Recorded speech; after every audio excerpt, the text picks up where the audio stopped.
ఉన్న మహిమను అంతకుముందు చూడలేదు, కానీ ఆ ఉన్న మహిమను వారు మేలుకొనినప్పుడు చూస్తూ ఉన్నారు. అక్కడ 32లో లోక సువార్త 9:32లో పేతురును అతనితో కూడా ఉన్నవారును నిద్రమత్తుగా ఉండిరి. పేతురును అతనితో కూడా ఉన్నవారు. ఒక టీం లీడరు లేక ఒక నాయకుడు ఎలా ఉండాలంటే మెలకుగా ఉండాలి, నడిపించేవాడు. పునాదులు పాడైపోగా నీతిమంతులు ఏమి చేయుదురు అని దేవుని వాక్యంలో రాయి. పునాది కరెక్ట్గా ఉంటే దాని మీద ఉన్న కట్టడ కరెక్ట్గా చక్కగా స్థిరంగా ఉంటుంది. వేయబడిన పునాది సరిగ్గా లేకపోతే అది చిన్న గాలికైనా లేకపోతే దుమ్ముకైనా ధూళికైనా పడిపోయేలాగా అనిపిస్తుంది. పేతురు ప్రధానంగా పేతురు అని మనం చూస్తాం. ఈ పేతురు గారు మత్తుగా ఉండటం అది ఎక్కడ మహిమ ఉన్న చోట, మహిమ ప్రత్యక్షమైన చోట, మహిమలో ఉండి కూడా అతడు నిద్రమత్తుగా ఉన్నాడు అని అంటే ఒక లీడర్షిప్ అంటే నాయకుడు, ముందెళ్ళే నాయకుడు హుంకరించుచు సింహము అడవికి రాజు అంటే దాని గర్జన అది చెయ్యాలి. అది ఏం చేయగలదో, దానికి ఏ బలం ఉన్నదో, అడవికి రాజు అంటే ఊరకనే రాజు అయిపోదు. అది దానికి ఉన్న గుణగణాలను అది కనుపరచాలి. లేకపోతే ప్రతి ఊరకొక్కకే అది లోకం అయిపోతుంది. కొన్ని సింహాలు ముసలితనం వచ్చేసిన సింహాలని చీల్చుకొని తినేసే అదేదో ఉంటుందండి, దాని పేరు తోడేలు టైప్లో ఉంటాయి. అలాంటివి సింహాలు కూడా చీల్చుకు తినేస్తాయి అమ్మా. హైనా అలాంటి అంటే ఈ హైనాలు కానీ ఊరకొక్కలు కానీ అడవి కుక్కలు కానీ ఎప్పుడు సింహం మీద పడిపోతాయంటే దాని బలం అది ఎరగక, అదేమిటో అది తెలుసుకోక, చేయవలసిన గర్జన చేయక మెత్తగ్గా ఉంటే మాత్రం దాని పని అయిపోయింది. ఇప్పుడు తన బలాన్ని తాను నింపుకుంటూ తన గర్జన వినబడుతూ అది తన గర్జన చేస్తూ ఉంటే అంత దూరంలో ఉన్న ఏ క్రూర మృగానికైనా సింహం యొక్క అరుపు దాని గుండెల్లో గుబులు పుట్టిస్తుంది. ఒక నాయకత్వం. ఇప్పుడు పేతురు ఒక నాయకుడిగా ఆ టీంలో యాకోబు, యోహాను, పేతురే పెద్దోడిగా ప్రతిదానికి ముందుండి మాట్లాడేవానిగా చూస్తాం. అందుకే ఇదే పేతురు గారు యేసుక్రీస్తు సిలువ వేయబడిన తర్వాత ఆ పేతురు గలిలీ సముద్రానికి మళ్ళీ గాలం పట్టుకొని చేపల వేటకి వెళ్ళిపోయినప్పుడు మిగతా వాళ్ళు కూడా పేతురు గారు ఎలా వెళ్తున్నారో పేతురు గారితో పాటు వాళ్ళు కూడా వల వేయడానికి చేపలు పట్టుకుంటూ వెళ్ళిపోయారు. అసలు యేసుక్రీస్తు స్థానాన్ని భర్తీ చేసేటట్లుగా, లేకపోతే యేసుక్రీస్తు లేరు, ఆయన ఇచ్చిన పని, ఆయన ఉంచిన ఆ ఖాళీ ప్లేస్ని నింపి ఇదిగో ప్రభు స్థానంలో ఉండి ప్రభువుని తృప్తిపరిచేటట్లుగా, ప్రభు మిగిల్చి వెళ్ళిన పరిచర్యను తుదముట్టించేటట్లుగా పేతురు ఉండాల్సింది పోగా అతనుకున్న అనుమానాలు, అతనుకున్న అస్థిరత్వం, అంటే విశ్వాసంలో స్థిరత్వం లేకపోవటం, పరిశుద్ధాత్మ పూర్ణత పొందకపోవటం, ఇవన్నీ కారణంగా పేతురు గారు చేసింది ఏమిటంటే మళ్ళీ గాలం పట్టుకొని ఏ గలిలీ సముద్రాన్ని వదిలిపెట్టి, ఏ వలలు వదిలిపెట్టి, ఏ పడవలు వదిలిపెట్టి వచ్చాడు 3.5 సంవత్సరాల తర్వాత మళ్ళీ అక్కడికే వెళ్ళిపోయాడు. పాత సెంటర్కి వెళ్ళిపోయి మళ్ళీ వేటకెళ్ళాడు. పోనీ ఒక్కడ వెళ్ళాడా అంటే మిగతా వారు కూడా పేతుని వెంబడించారు. అంటే వాళ్ళందరికీ ఒక లీడర్గా ఉండాల్సినటువంటి పేతురు వారిని ప్రభు మార్గంలో లేని వారిగా, ప్రభువుకి చెందినవారుగా కాకుండా ఏదో మళ్ళీ చేపలకి చెందిన వాళ్ళుగా, ఏదో ఒక సామాన్యంగా ఒక వ్యాపారం చేసుకునేవారుగా, ఓ జీవనోపాధి చేసుకునేవారుగా మారిపోయే పరిస్థితులు. కారణం ఏంటంటే ముందుండి నడిపించే వ్యక్తి ఎలా నడుస్తున్నాడో దాన్ని చూసిన వాళ్ళు మళ్ళీ అలాగే నడుస్తున్నారు. పేతురుని చూసినాడు, మేము కూడా ఎలాగ వాళ్ళ వదిలిపెట్టి వచ్చిన మన పెద్దన్నే అలా నడిచాడు కాబట్టి మనం కూడా వెళ్ళిపోతాం లేరా, ఎందుకు లేరా, ఈ శిష్యత్వం ఎందుకులే, అపోస్తులత్వం ఎందుకులే అంటే ఇవన్నీ చర్చించుకున్నారో లేదో తర్వాత సంగతి. కానీ పేతురు గారు ఏం చేస్తున్నారో చూస్తున్నారో అదే చేస్తున్నారు వాళ్ళు కూడా. ఇప్పుడు పేతురు ఇక్కడ ఈ రూపాంతర కొండ మీద మహిమలో ఉన్న పేతురు గారు ఏం చేస్తున్నారంటే పడుకుంటున్నారు. మహిమలో ఉండి మహిమను పొందుకుంటూ తృప్తి పొందుతూ తృప్తి పడాల్సినటువంటి ఈయన నిద్రపోతుంటే మిగతా వాళ్ళు కూడా నిద్రపోతుంటారు.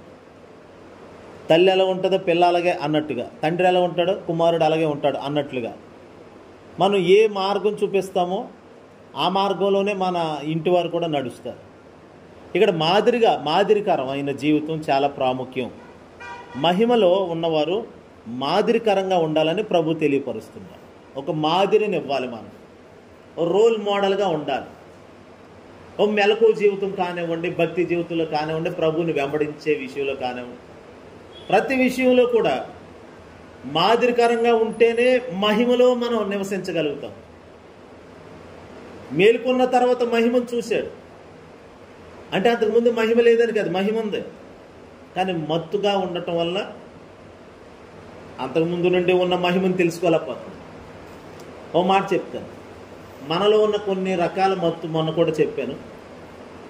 ఆ విధమైన మత్తు, ఏ రకమైన మత్తు ఉన్నా కానీ దేవుని మహిమను గుర్తుపట్టలేము. మనం దేవుని మహిమ కార్యాలను చూడకుండా, దేవుని మహిమలో మనం ఉన్నామన్న గ్రహింపు కూడా లేకుండా చేస్తుంది మత్తు. ధనం అనే మత్తు కానివ్వండి, పేరు ప్రఖ్యాతులు పొందాలని, లేకపోతే ఇంకోటి చెప్పనండి, మత్తు అంటే పరలోకం వెళ్ళాలి, సింహాసనం వెళ్ళాలి, సియోనుకు వెళ్ళాలి అని అంటూ ఉంటారు. సియోనుకు వెళ్ళాలి, సింహాసనానికి వెళ్ళాలి, అది కూడా ఒక మొత్తే.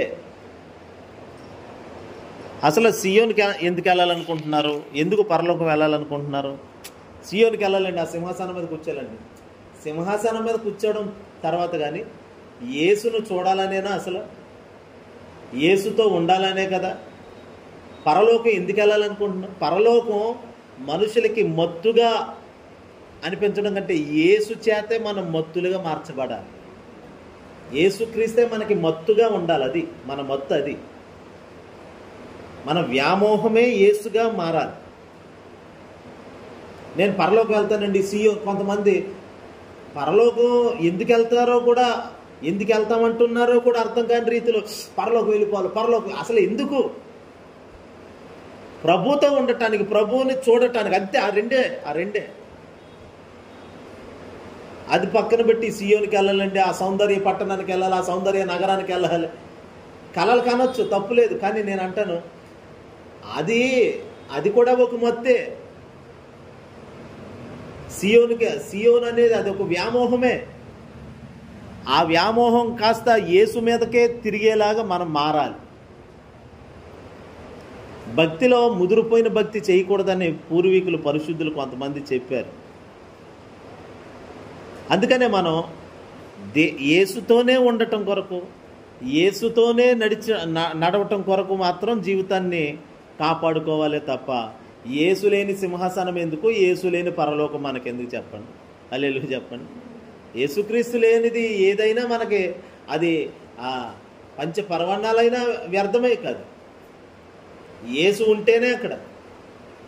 అరణ్యములు ఎవరు లేరు, కానీ యేసు ఉన్నాడు అక్కడ. చూడండి, పరమగీతముల్లో ఒక మాట ఉంటుంది.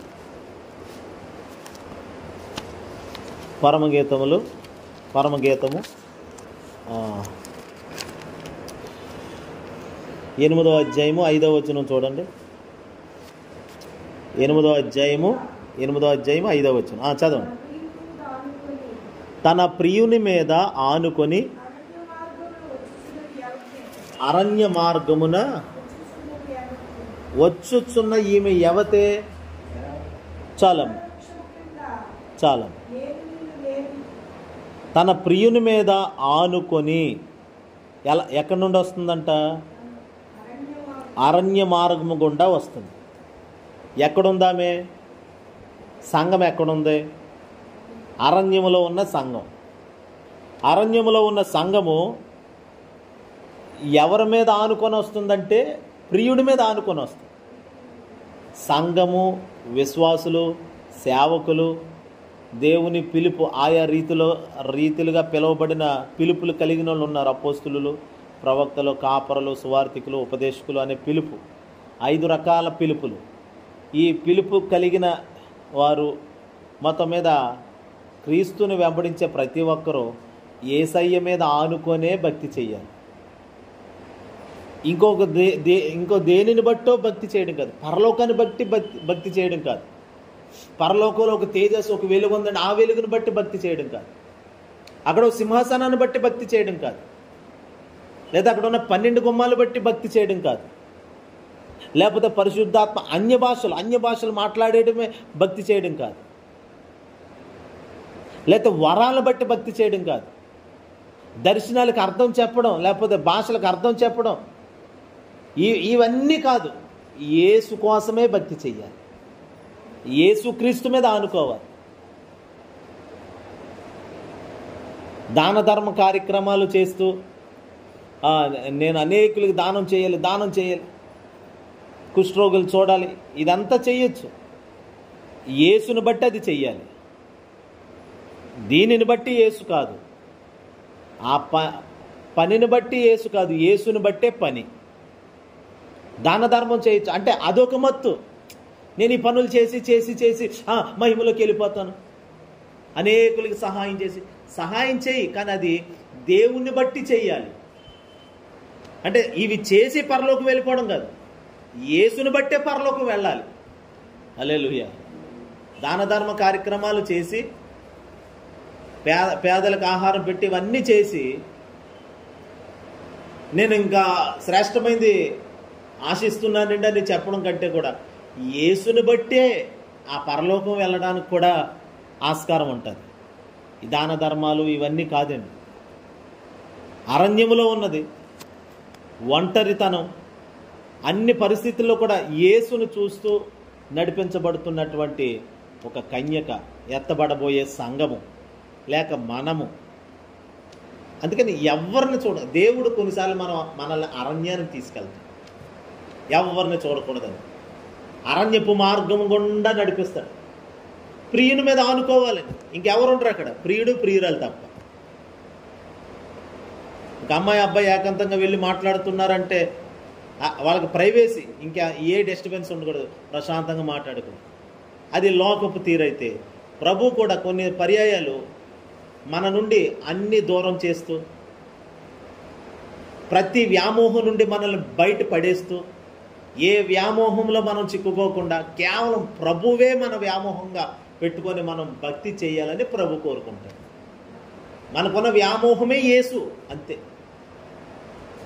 అలాంటి అనుభవంలో మనం ఉండాలి. పేతురు గారు అక్కడ మహిమలో ఉంటూ కూడా ఒక మత్తుకి అవకాశం ఇచ్చాడు. ఆయన మత్తు నిద్ర మత్తు. అది మరి మనకి ఏ రకమైన మత్తు ఉన్నా కానీ అది యేసే మన మత్తుగా మారిపోవును గాక. మన మత్తు, మనకి ఏదైనా పిచ్చుంటే అది యేసే మన పిచ్చిగా ఉండాలి. హల్లెలూయా. మన మత్తు కానీ మన పిచ్చి కానీ ఇది మెంటలోడండి. యేసుని బట్టే మెంటల్, యేసే నా మెంటల్, అంతే. అలాంటి అనుభవంలో మనం భక్తి చేస్తే యేసు కోసం మెంటలోళ్ళు అయిపోయాం అనుకోండి. బైబిల్లో మాట ఉంటుంది ఏంటంటే, ఆయన వెర్రితనం అంట, దేవుని వెర్రితనం లోకానికి జ్ఞానం అని ఉంది బైబిల్. దేవుని వెర్రితనం లోకానికి జ్ఞానం అని. మరి దేవుని జ్ఞానం లోకానికి ఇంకెంత జ్ఞానం అవుతుంది చెప్పండి. యేసు కోసం నేను నిజంగా పిచ్చోడిని అయిపోయిన అనుకోండి, మెంటల్ వచ్చేసింది మనకి. ఏసే నా మెంటల్, ఏసే నా పిచ్చి అంటున్నాం అనుకోండి, అది లోకం అంటది సాతానుగాడైతే ఈడు మెంటలోడా అని అనుకొచ్చేమో, కానీ లోకం అంటది, లోకం దృష్టిలో ఈడంత తెలివైనోడు ఇంకెవ్వరు లేరు అని అంటారు. యేసు కోసం మనకు కనుక మెంటలు వస్తే, క్రీస్తు నిమిత్తమైన మన జీవితం సర్వం దారబోయాలి, ఏసే నా సర్వం అని బ్రతుకుతున్నాం అనుకోండి, లోకానికి మనము ఐశ్వర్యాన్ని ఇచ్చేవారుగా కనబడతాము. లోకము అప్పుడు లోకము ఎవరిని చూస్తా తెలుసా? మనల్నే చూస్తా. లోకానికి మనం కావాలప్పుడు. లోకానికి ఇప్పుడు యేసు ఎలా కావాలో, యేసులో మిళితమైపోయిన వారు కూడా లోకానికి కావాలి ఇప్పుడు. ఎందుకంటే యేసుక్రీస్తు ఆయన పని ముగించుకొని వెళ్ళాడు. ఇప్పుడు తన వలె జీవించడానికి, తన కోసం జీవించడానికి ఎవరైతే ఉంటారో అలాంటి వారిని లోకం ఎదుట నిలవబెట్టి లోకానికి తన మహిమైశ్వర్యాన్ని ఈ వ్యక్తిలో నుండి చూపించాలనుకుంటున్నాడు దేవుడు. మళ్ళీ ఆయన వచ్చి మళ్ళీ చేసి మళ్ళీ త్యాగమయ్యి ఆయన మళ్ళీ తన మహిమను కుమ్మరించడం ఇదంతా కదా. మనలో నుండి ఆ మహిమ బయలుదేరాలని, నీలో నుండి ఆ మహిమ లోకానికి రావాలని. అందుకనే యేసుక్రీస్తు ముగ్గురు శిష్యుల్ని కూడా వెంట పెట్టుకొని, నా తర్వాత నేను వెళ్ళిపోయిన తర్వాత, తండ్రి దగ్గరికి వెళ్ళిపోయిన తర్వాత ఈ లోకాన్ని ప్రభావితం చేసేవారుగా, ఈ లోకాన్ని తండ్రికి సొంతం చేసేవారుగా మారాలి. కాబట్టి వీళ్ళని తీసుకెళ్ళాలని ముగ్గురు శిష్యులు వెంట పెట్టుకొని వారి ఎదుట రూపాంతరం చెందటం జరిగింది. వారికి ఒక మాదిరిని చూపించడం జరిగింది. ఇప్పుడు పేతురు, యాకోబు, యోహానులు అక్కడ ఉండి ఏమి నేర్చుకోవాలి? ఆ మహిమ, ఆ అనుభవాలు అవన్నీ తెలుసుకోవాలి. మనం ఒక మహిమలోకి వచ్చామంటే దాని విధానం ఏమిటో, అది ఎక్కడికి తీసుకెళ్తుందో, దాని లోతేమిటో కాస్త గ్రహించుకోవాలి. పేతురు గారు నిద్రపోతున్నాడండి. ఆ ఒలేవా కొండ మీదకి వెళ్ళినప్పుడు నిద్రపోతాడు, గెత్సేమని తోటకి వెళ్ళినప్పుడు. అంటే అయినా కానీ ప్రభు వెంట పెట్టుకొని ఎందుకు వెళ్తున్నాడంటే వారిని ఎలాగైనా రోల్ మోడల్గా రానున్న రోజుల్లో మాదిరికరంగా తీర్చిదిద్దాలి. ఇదే పేతురు గారు ఏమన్నారంటే తన పత్రికలో 5వ అధ్యాయం చూడండి, మొదటి పేతురు పత్రికలో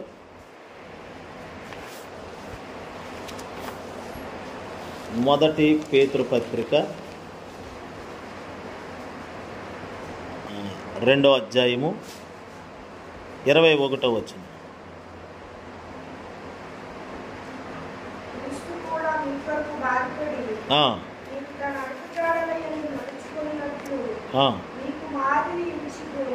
మీకు మాదిరి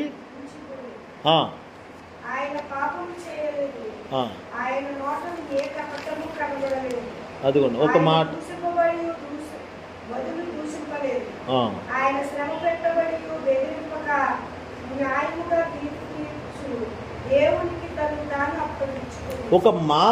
ఒక మాదిరిని ఉంచుతున్నాడండి. యేసుక్రీస్తు మాదిరిగా ఉన్నాడు అని గుర్తుపట్టిన పేతురు పత్రికలో చెప్తున్నాడు. ఆయన మీకు మాదిరి ఉంచిపోయాను. ఎలాంటి మాదిరి ఇచ్చాడో యేసుక్రీస్తు ఆ మాదిరిని గురించి చెప్తున్నాడు. ఆయన జీవితం ఎలా జీవించాడో అది చెప్తున్నాడు. ఇప్పుడు మహిమలో ఉన్నటువంటి పేతురు మరి ఒకప్పుడు ఎలా ఉన్నాడంటే ఒక లీడర్గా నడుస్తూ ఇతరులకి కొంచెం పాఠం నేర్పించేవాడుగా ఉండాల్సిన ఈ పేతురు గారు అప్పుడేమీ లేదు. ప్రభు ఉన్నంత వరకు, ఇంటైన ఉన్నంత వరకు ఇంటి ఇళ్ళాలకి లేక యజమానురాలకి బాధ్యత ఉండదు అని అంటారు కొంతమంది. యజమానుడు ఉంటే ఇంకెవరో ఇంట్లో వాళ్ళు ఎంతమంది ఉన్నా కానీ ఏం పట్టించుకోరండి. యజమానులు లేనప్పుడే ఆ ఇంట్లో అందరికీ బాధ్యతలు వస్తాయి అన్నట్లుగా ప్రధాన కాపరి అయిన యేసుక్రీస్తు ప్రభు దగ్గర, తండ్రి దగ్గరికి వెళ్ళిపోయిన తర్వాత ఒక బాధ్యత కలిగినోడిగా, పరిశుద్ధాత్మ చేత నింపబడిన తర్వాత పరిశుద్ధాత్ముడు బాధ్యతలు నేర్పించడం మొదలుపెట్టి దేవుని మహిమ, దేవుని అభిషేకము మనకి బాధ్యతలు నేర్పిస్తారు. ఒక బాధ్యత కలిగిన వారిగా మారుస్తారు. మహిమలో ఉంటూనే బాధ్యత లేనట్లుగా ప్రవర్తించినా కానీ వారికి అమ్మో నన్ను చూస్తున్నారు, నేను పడుకుంటే వాళ్ళు కూడా పడుకుంటారు కాబట్టి నేను మెలకుగా దేవుని ఆరాధించాను, మహిమలో ఉన్న నేను దేవునితో నేను కనెక్టింగ్ కలిగి ఉండాలి, కాబట్టి నేను ఇలా ఉండకూడదు అని కాస్త విచక్షణ లేకుండా నిద్రపోతే పేతురుతో పాటు మిగతా వాళ్ళు పడుకుంటున్నాం.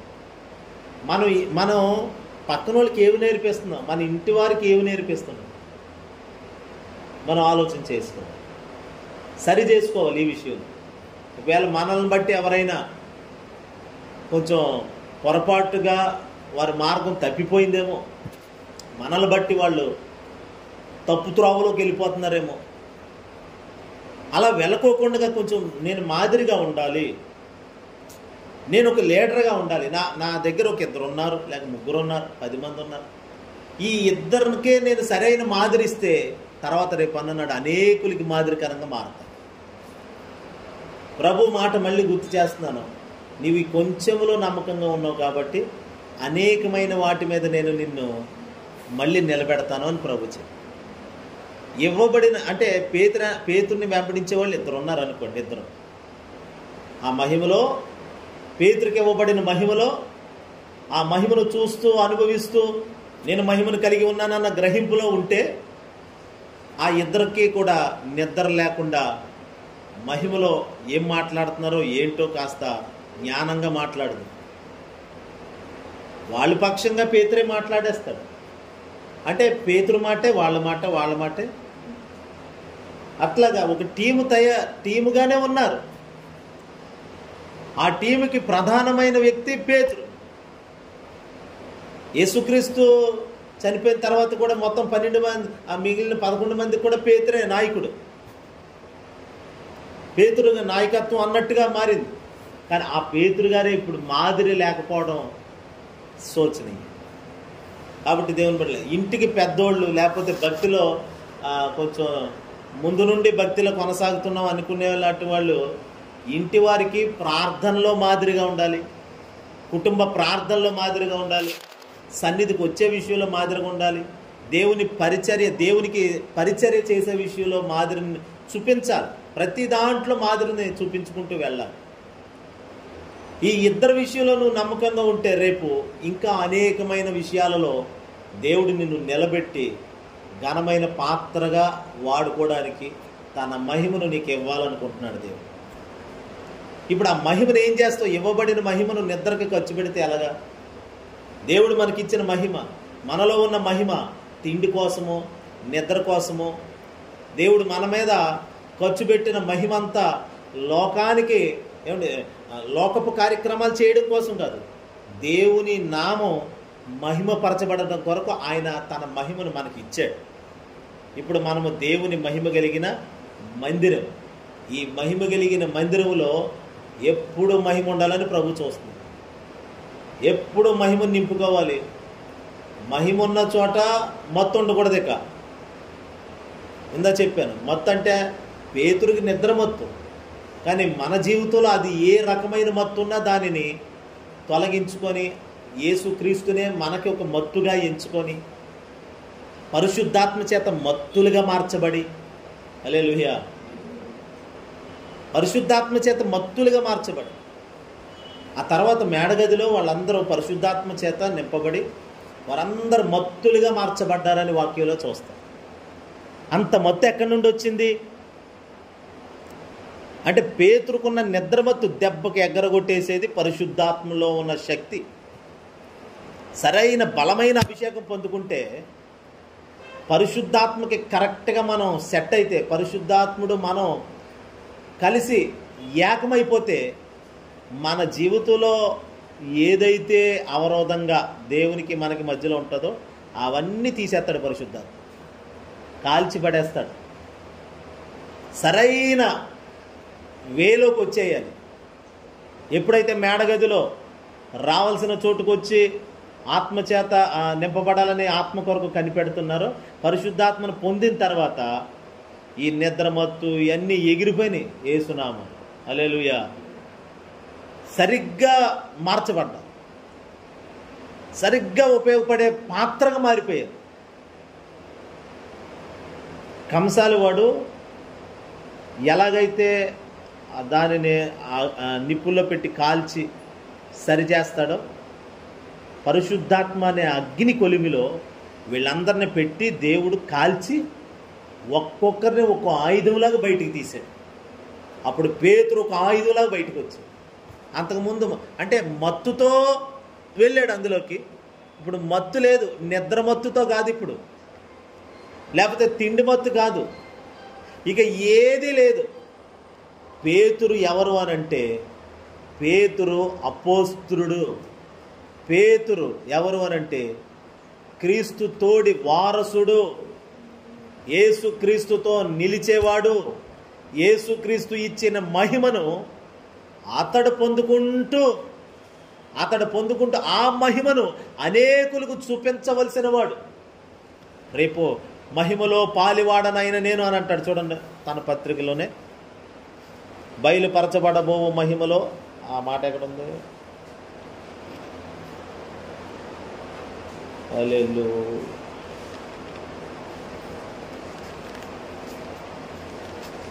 2 పేతురు పత్రికలో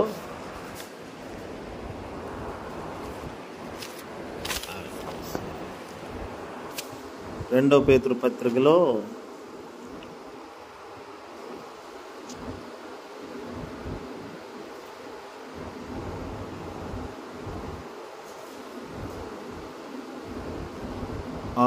1 పేతురు పత్రికలోనే 5వ అధ్యాయము 1వ వచనం చూడండి. తోటి పెద్దను క్రీస్తు శ్రమలను గూర్చిన సాక్షిని. అక్కడ చూడండి, అక్కడ ఏమంటున్నాడో నిదానంగా చదువుదాం.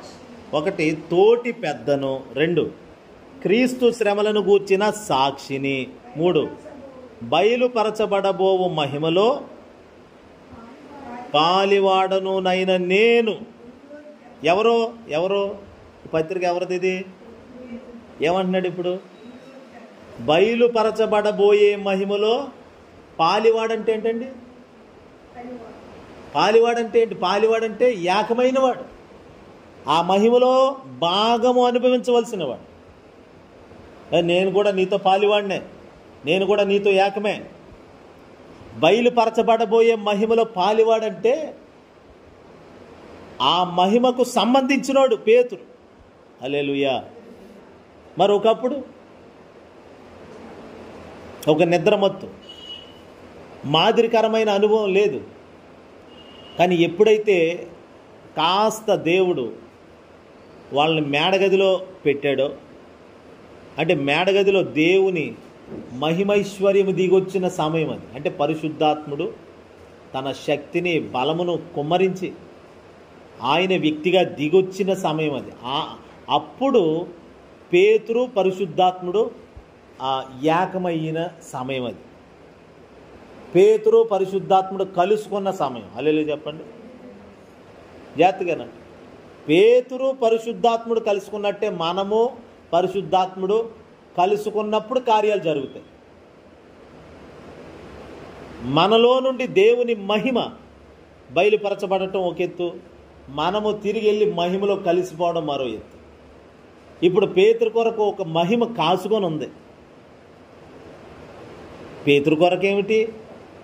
ఆయనతో సంచరించిన వాళ్ళందరికీ ఒక మహిమ ఉంది. అలాగని భూమి మీద మట్టిగా బతికారు, మట్టి బుద్ధులతో బతికారు అని కాదు. మట్టిగా ఉన్నా కానీ మహిమనే కనుపరిచారు వాళ్ళు. మహిమ కార్యాలు చేసుకుంటూ దేవుని మహిమను చూపిస్తూనే వచ్చారు. తన నీడ, పేతురు నడిచి వెళ్తుంటే నీడ పడితే రోగులు బాగుపడేవారు, స్వస్థతలు జరిగేవి.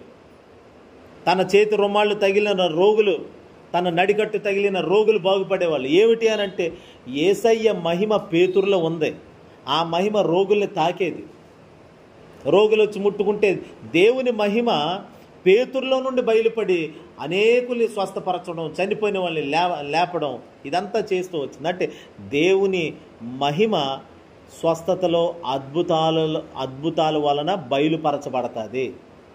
మహిమ అంటే ఏంటి? మహిమ అంటే ఏంటంటే అనేక అర్థాలు ఉన్నాయి. అందులో స్వస్థతలు, అద్భుతాలు, సూచక్రియలు, మహత్కార్యాలు, ఇవన్నీ దేవుని మహిమను చూపించే సాధనాలు ఇవన్నీ.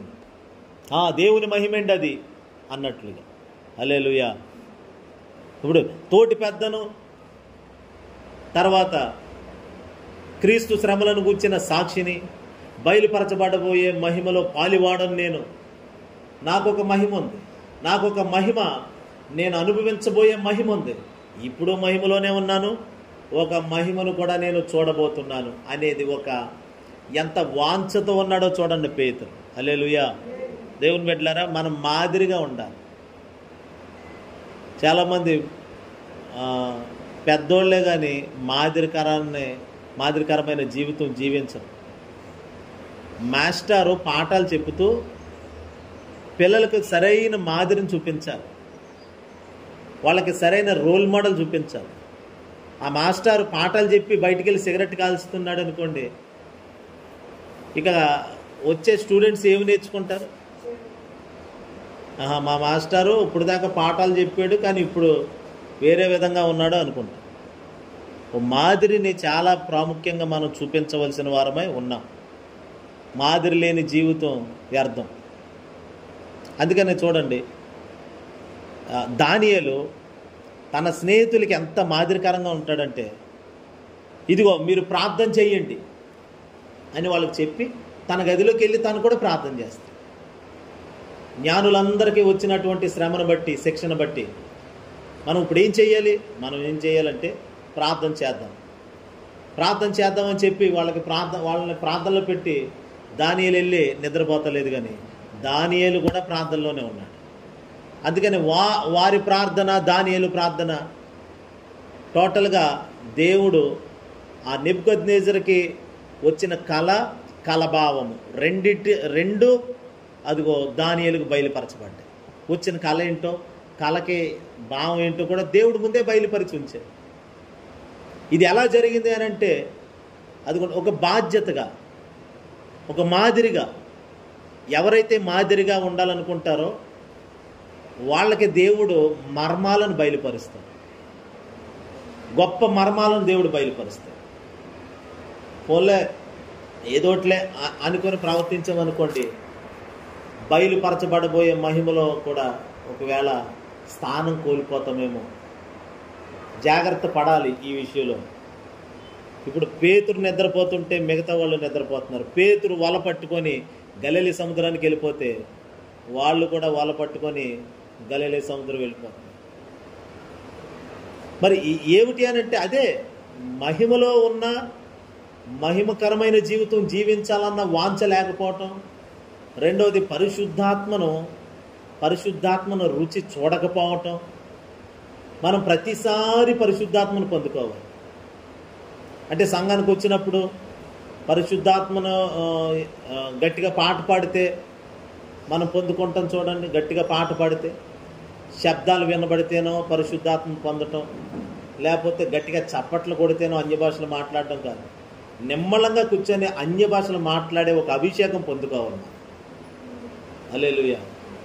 పరిశుద్ధాత్మ అంటే ఒక శబ్దానికి ఆయన వచ్చేసేవాడేం కాదు, శబ్దానికి అలవాటు పడినవాడు కాదు ఆయన, ఒక కీబోర్డ్కి అలవాటు పడినవాడు కాదు ఆయన. గట్టిగా ఏదో ఒక స్వరం వినబడితే, కొంతమంది అందరూ పాట పాడితే పరిశుద్ధాన్ని పొందరు, వాళ్ళకి నచ్చిన వాళ్ళు పాట పాడితే పరిశుద్ధాన్ని పొందుకునే వాళ్ళు ఉన్నారు. కొన్ని చోట్ల నేను చూశాను, వాళ్ళకి వినసొంపుగా ఉండే ఒక పాస్టర్ గారి స్వరం వినబడితే అప్పుడు పరిశుద్ధాన్ని పొందుకుంటారు. మరి మిగతా వాళ్ళు పాడినప్పుడు పొందుకోరు. అంటే మనసు ఉండదు, అబ్బాయి ఆయన పాడితే పెద్ద ఏం కాదు, ముందే ఫిక్స్ అయిపోతారు. ఇట్లాగా ఒక స్వరానికి అలవాటు పడినోడు కాదు ఆయన, ఒక శబ్దానికి అలవాటు పడినోడు కాదు, ఓ డ్రమ్ముకి అలవాటు పడ్డ పరిశుద్ధాత్ముడు కాదు ఆయన. ఆయన క్రీస్తుని అనుసరించి నడిచేవాడు పరిశుద్ధాత్మ. హల్లెలూయా. ఎవరైతే యేసుని చూస్తారో వారిని ముట్టడానికి, వారిలో ఉండటానికి వస్తాడు పరిశుద్ధాత్మ. అందుకని యేసుని చూస్తూనే అభిషేకంతో నింపబడాలని కోరుకోవాలి. యేసు మీద లక్ష్యం ఉంచాలి. అందుకని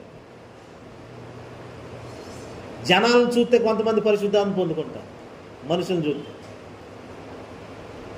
కాబట్టి దేవుని బిడ్డలారా, గట్టిగా చప్పట్లు కొడితేనే అభిషేకం వస్తుందని నిమ్మళంగా కూడా, హల్లెలూయా, మనకున్న కొన్ని పోరాటాలను బట్టి మనం ఇలా ఏ డ్రమ్ము లేదు, ఏమీ లేదు, అలా ఉన్న పళంగా ప్రభుని స్తుతిస్తూ ఉండగా అభిషేకం పొందుకోవాలి. పరిస్థితులను బట్టి ఏ పరిస్థితిలో ఉన్నా కానీ పరిశుద్ధాత్ముడు మనలోకి వస్తాడు. మనలోకి రావడం కాదు, వచ్చి ఉన్నాడు ఆయన. ఆ నది ప్రవహించడమే ఆలస్యం. అది ఆయనను మనలో నుండి ప్రవహింప చేసుకోవటమే ఆలస్యం. పరిశుద్ధాత్మ చేత నింపబడాలి.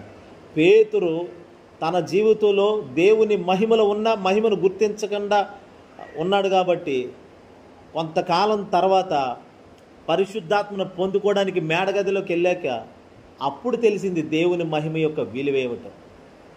ఈ 21 రోజు ఉపవాస ప్రార్థనలో దేవుని మహిమ యొక్క విలువ మనకు అర్థమవును గాక. ఆ మహిమను పొందుకొని ప్రతిసారి మహిమ మహిమ మహిమ అని దేవుడు మాట్లాడుతున్నాడంటే చూడండి, ఖచ్చితంగా అది మనకి అలవాటుగా, మన జీవితానికి ఆనవాయితీగా ఆ మహిమలో ఉండిపోయేలాగే చేస్తాడు దేవుడు ఖచ్చితంగా. మనం దేనిని గురించి అయితే ఎక్కువగా మాట్లాడతామో మనం అదై ఉంటామని పూర్వీకులు ఒక మాట ఉంటుంది. దేనిని గురించి ఎక్కువగా మాట్లాడతామో అదే మన హృదయం నిండిన దాన్ని బట్టి నోరు మాట్లాడుతుంది అన్నట్టు. ఇప్పుడు ఈ మహిమ కొరకే వింటున్నాం, మహిమనే ధ్యానిస్తున్నాం, మహిమ పాఠం వింటున్నాం. నేనైతే ఈ మధ్యలోనే మనం అందరం మహిమగా మారిపోవాలి. ఈ లోపలనే ఒక మహిమను చూడాలి. మరి దేవుని మహిమ కార్యాలు చేసే మహిమ కాబట్టి, దేవుని మహిమ అద్భుతాలు చేసే మహిమ కాబట్టి, స్వస్థతలు కూడా చేస్తుంది దేవుని మహిమ. ఉపవాస కూటాల్లో స్వస్థత కార్యాలు కూడా జరగాలని ఆశిస్తున్నాను. హల్లెలూయా. స్వస్థత కార్యాలు కూడా జరగాలి. అందుకే రోగులు కూడా వచ్చి చక్కగా ఈ మహిమకరమైన వాతావరణంలో కూర్చుంటే తప్పకుండా దేవుడు వారిని స్వస్థపరుస్తాడు. వారికి విడుదల ఉన్నది. మహిమను మోసుకొని వెళ్ళినటువంటి వారే రోగుల్ని తాకితే స్వస్థతలు వచ్చినాయి. మరి ఆ రోగే వచ్చి మహిమలో కూర్చుంటే, మహిమను ధ్యానిస్తే, మహిమను పొందుకుంటే ఏ రోగం ఏం చేస్తుందో చెప్పండి, ఇంకా ఏ వ్యాధి ఏం చేస్తుంది మనిషిని. కాబట్టి దేవుని బిడ్డలారా, మాదిరికరంగా ఉండాల్సినటువంటి పేతురు ఒకప్పుడు మాదిరిగా లేడు, కానీ తర్వాత సంఘానికి ఎన్నో పాఠాలు నేర్పిస్తున్నాడు, శిష్యులైన వారికి కూడా. అందుకనే అతడు ఏ మహిమను కలిగి ఉన్నాడో అలాంటి మహిమ పరలోకమందు నా కొరకు ఒక మహిమ ఉన్నది. పరలోకములో నేను ఆ మహిమలోకి ప్రవేశిస్తాను, ఆ మహిమను చూస్తాను. నా కొరకు ఒక మహిమ ఉన్నది.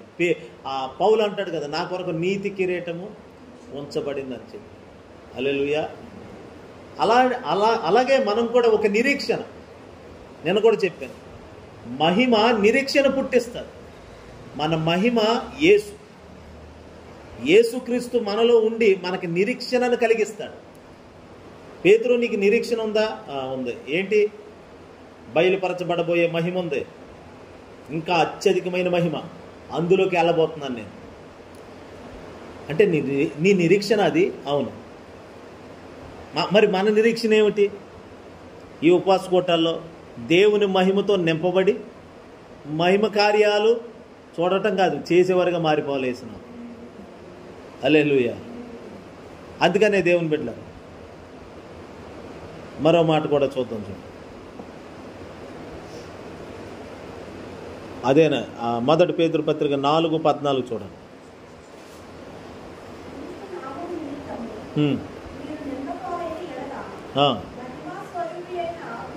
మహిమా స్వరూపి అయిన ఆత్మ అనగా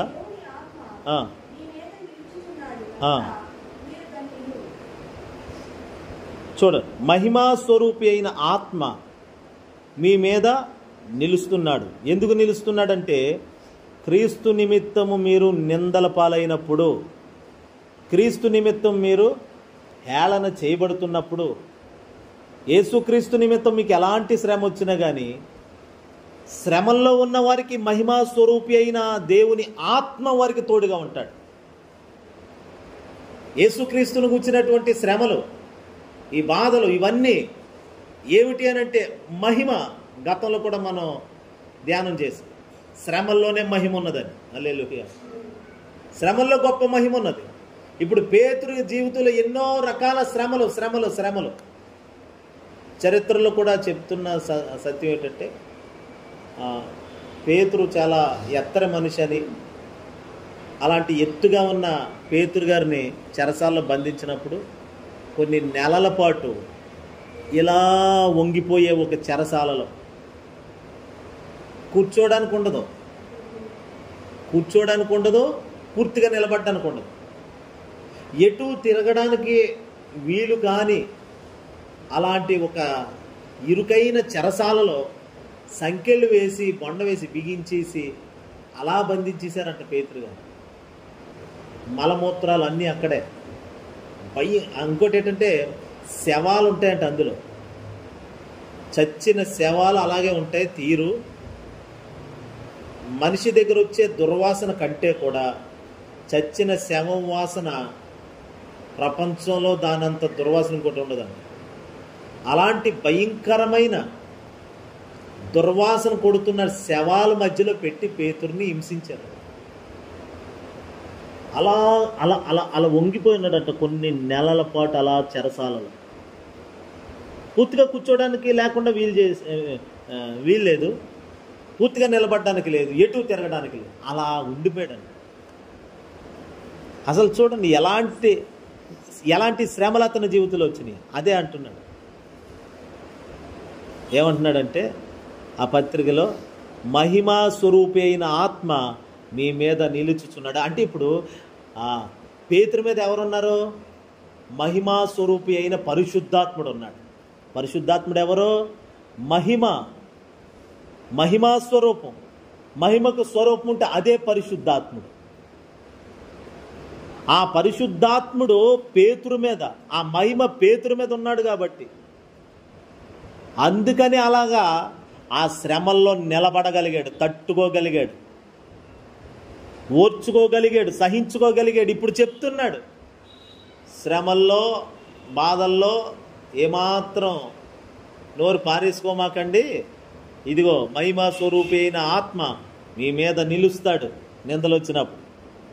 ఆ తర్వాత ఆ మాట ఇంకా కిందకి చదవండి, 15-16 వచ్చింది. గట్టి చదువు. మీలో ఎవడను నరహంతకుడుగా కానీ,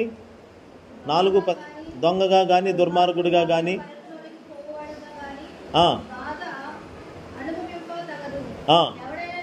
ఎవడైనను క్రైస్తవుడైనందుకు బాధ అనుభవించిన ఎడల అతడు సిగ్గుపడక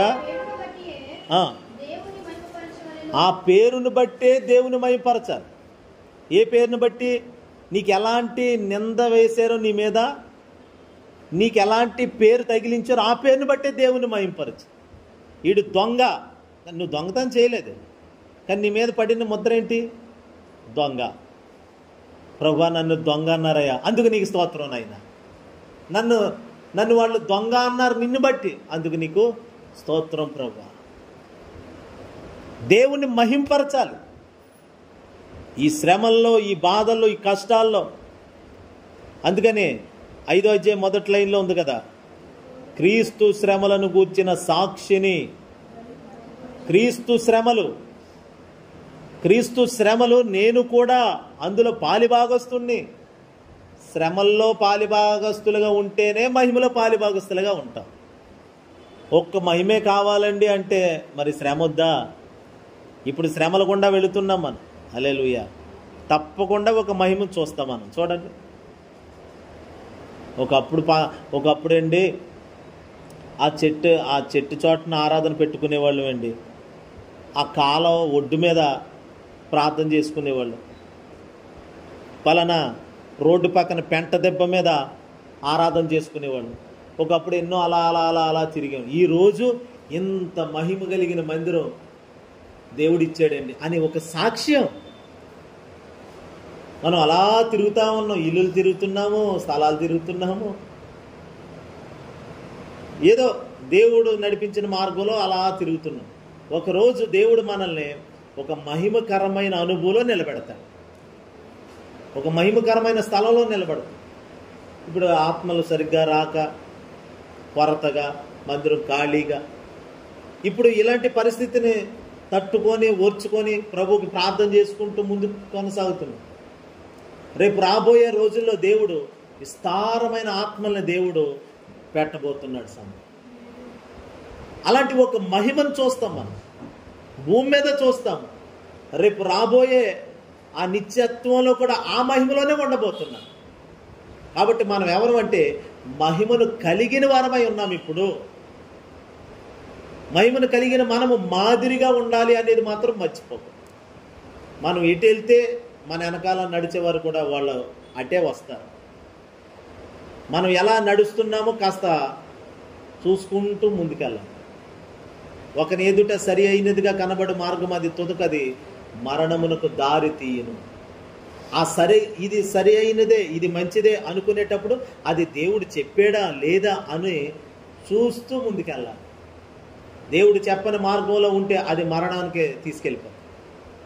కాబట్టి దేవుని ఆత్మచేతే మహిమ చేతే నడిపించబడుతూ ఆ మహిమ కొరకే ప్రయాసపడుతూ మహిమలోనే జీవిస్తూ ఆ మహిమను మోసుకుంటూ వెళుతూ ఆ మహిమలోకే చేరిపోవాలి. ఇదే మన గమ్యం. హల్లెలూయా. మనకి ఏదైనా మత్తు ఉంటే ఆ మత్తు కాస్త యేసుక్రీస్తుగానే మార్చుకోవాలి. ఈ లోకంలో నాకు అదంటే ఇష్టమండి, నాకు మటన్ కూర అంటే బాగా ఇష్టమండి, అది నీ మత్తు అయితే అది యేసుక్రీస్తు మీదకి మలుచుకోవాలి. హల్లెలూయా. నాకు పలానా కర్రీ అంటే చాలా ఇష్టం అండి, పలానా వంటకం అంటే బాగా ఇష్టం అండి, పలానా బండి అంటే బాగా ఇష్టం అండి, పలానా కార్ అంటే ఇష్టం. ఏ ఇష్టాలు ఉండకూడదు. ఇదంతా మత్తే. ఈ మత్తులన్నీ కూడా దేవుని మహిమకు ఆటంకం, గుర్తుపట్లు. కాబట్టి యేసు నేను, యేసుక్రీస్తు నేను, అంతే. అప్పుడు మహిమను గుర్తుపడతాం, మహిమకు సాక్షులుగా మారుతాం. మహిమ మన మీద ఉంటాడు, పరిశుద్ధాత్మ. అనేకులు మన మీద ఉన్న ఆ మహిమను చూస్తారు. అప్పుడు ఆయనకు మహిమ కలుగుతుంది మన ద్వారా. దేవుడి మాటలు మనం వెనుకలో దీవించును గాక. ప్రార్థన చేస్తాం.